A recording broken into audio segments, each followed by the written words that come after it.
So I did want to dedicate some time to what it is like to be a female working in private equity. And so, as you know, I originally started studying engineering, which is also a pretty male-dominated industry.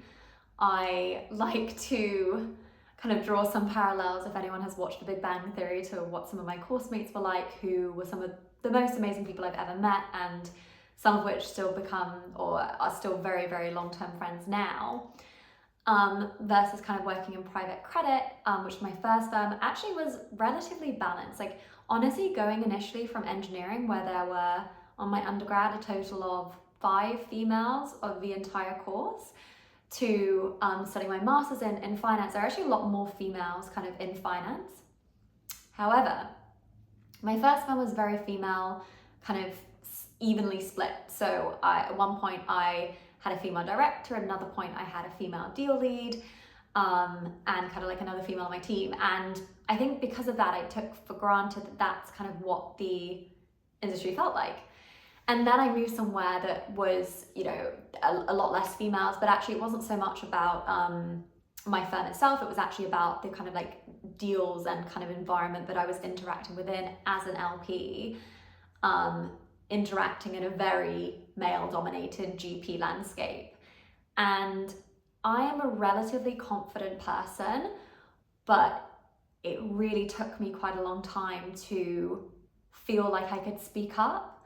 And part of my role as an LP is to engage in diligence, to kind of meet the different managing partners, to meet investor relations teams, to kind of like build relationships.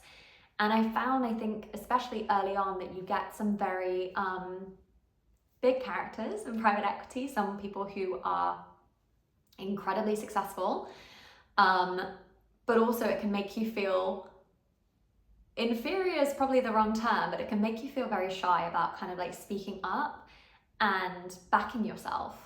When you sit down and perhaps you're the youngest team member, and perhaps it's a room of 10, 20 people, depending on kind of like the management meeting size, or the kind of like, for my instance, a fund meeting, at a GP's office, or even you're working on a co-bid and you're meeting the deal team, and to have the confidence to speak up. And people may kind of know each other very well, have long-term relationships, and they may know their sectors and industries very well, actually, because I'm sector agnostic, whereas it's very typical for a deal team to be specialized in a certain sector, that maybe they've done numerous transactions, or they've worked, 1, 2, maybe even 3 decades kind of in that sector. And I think what I found initially when I was slightly kind of newer to my career is that I would prepare questions. So I recommend preparing for a start. Like, do your reading, do your research, come up with question lists, and try and turn up well prepared to a meeting so that you have better chance of being involved. Do not ever say something just for the sake of opening your mouth, because you will sound stupid. It will waste everyone's time. Like, that is not my advice. Be prepared and ask thoughtful questions. What I found earlier on was that I would prepare, I would go to a meeting, and I would sit there, and I was terrified. And what quite often would happen is I would have a question bubbling that I really wanted to ask, and I would wait and wait and wait for my turn to kind of speak up, and then my boss would ask the question, or by the time kind of the current train of thoughts had continued, we were so far past the topic that I had initially wanted to ask about that actually I would just completely disrupt the flow and wouldn't be worth asking my question. Some very senior females that I respect a lot in the industry have given me some good advice on the topic when I've kind of asked for their experiences or tips or tricks to kind of how to be better. So vocal presentation makes a big difference. And I tend to, when I get nervous, my voice pitch goes up, I speak quickly, and honestly, sometimes it felt like I had to speak really, really quickly just to get a question out, because I would wait, waiting for my turn to kind of like interrupt in a meeting and ask my question, and then I felt I had such a short amount of time to actually say it that I would just like word vomit the question, and it would make no sense, and then I'd have to kind of like restart. So another piece of advice is be kind to yourself. Like, you're gonna develop over your career and get better at speaking in public, in important meetings with senior individuals. And actually, like, it's okay to have these things where you just push yourself out your comfort zone and you slowly kind of like gain the experience about how to do that. But what these females actually taught me was, sad to say, lowering your voice can be really important. So actually speaking kind of a bit more from your abdomen instead of your chest, and not raising or kind of like the pitch increasing at the end of a sentence. Because if I ask you a question, I say, okay, so, you know, the growth rate of the industry was 10%. Or if I say the growth rate of the industry was 10%, it sounds like a question. So it sounds like one, when I go kind of down at the end of my sentence, sounds like I'm pretty confident, I'm sure on what I'm talking about. The other one is like, I think so. So I think that can make a difference. I think when I have a question now, I'll kind of like get up, kind of make sure people know that I'm ready to start speaking. I actually speak with my hands quite a lot, as you can probably see. And I find that quite helpful because it tends to engage.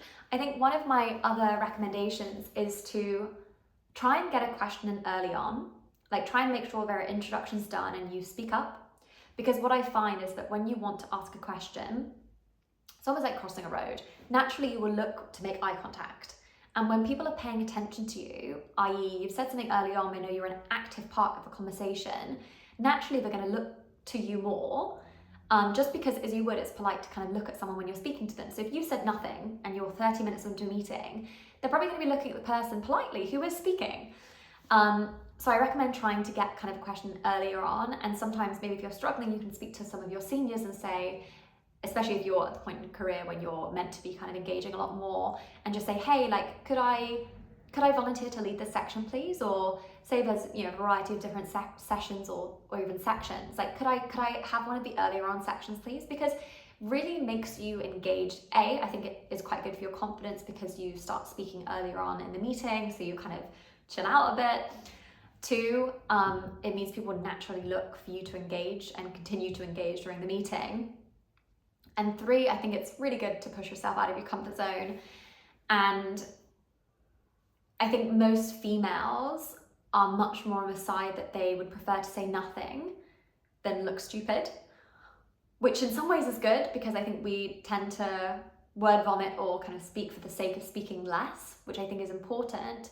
But I think quite often we go kind of too far the other direction and we're afraid to speak up when actually we have some really valuable contributions. And the only feedback I have received is to speak up more, not to kind of stop speaking.